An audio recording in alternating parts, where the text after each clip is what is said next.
बच्चे जब अपने दोस्तों से मिलते हैं या कज़न से मिलते हैं और जब वो देखते हैं कि कज़न के पास तो बड़ी गाड़ी है, उसने तो ब्रांडेड कपड़े पहने हुए हैं, इतनी बड़ी सालगिरह में उसको इतने ज़्यादा तोहफे मिले हैं,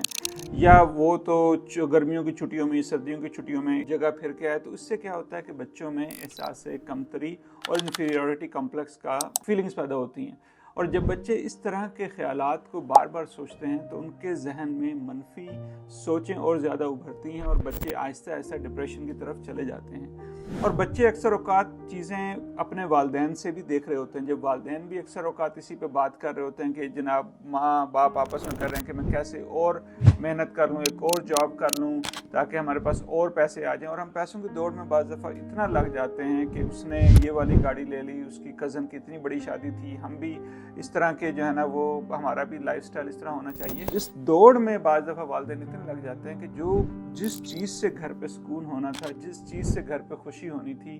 कि जो वालिदैन का बच्चों के साथ टाइम होना था, वो कॉम्प्रोमाइज़ हो जाता है। तो बच्चे खुद से भी ये घर पे भी देख रहे होते हैं, फिर वो खुद जब स्कूल में जाते हैं, महंगे महंगे स्कूलों में जाते हैं, तो फिर इस वजह से एहसास कमतरी, एहसास नदामत और इन्फीरियॉरिटी कम्प्लेक्स का जब ये शिकार हो जाते हैं, तो बच्चों में खुश होने का, बच्चों में जो है वो ज़िंदगी को एंजॉय करने का जो है वो अंसर कम से कम, और चिड़चिड़ापन और जो है वो गुस्सा और इस तरह की चीज़ें ज़्यादा हो जाती हैं। तो इसलिए ज़रूरी ये है जो है मालियत को या इन चीज़ों को देख के हम अपनी ज़िंदगी को अज़ाब में डालें। कोशिश ये करनी चाहिए कि हम अपना कंपैरिजन अपने आप से करें और अपना आज अपने कल से बेहतर बनाने की कोशिश करें। अल्लाह हाफ़िज़।